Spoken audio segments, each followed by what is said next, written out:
Shalom, brothers and sisters. Putin is apparently furious and threatens nuclear war after Biden compares Russia to Hamas. President Joe Biden angered the Kremlin officials by comparing Russian President Vladimir Putin to Hamas in a foreign policy address that drew a parallel between their respective objectives in Ukraine and Israel. We do not accept such a tone towards Russia and towards our president, Kremlin spokesman Dmitry Peskov said on Friday.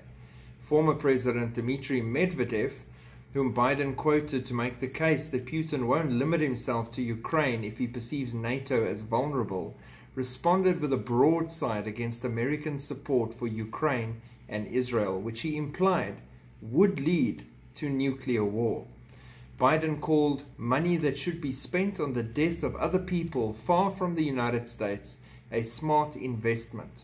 We are talking about the acquisition of additional weapons worth tens of billions for Ukraine and Israel, Medvedev said. And the quantity of weapons supplied will sooner or later translate into quality, high explosive, fragmentation, cumulative, incendiary and volumetric detonating charges, which will turn into nuclear charges. So again, with the nuclear threats at each other all the time.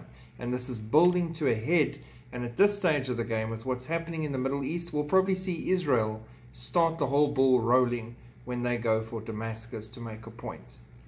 God bless. Keep praying for Israel. Keep praying for the peace of Jerusalem. Shalom.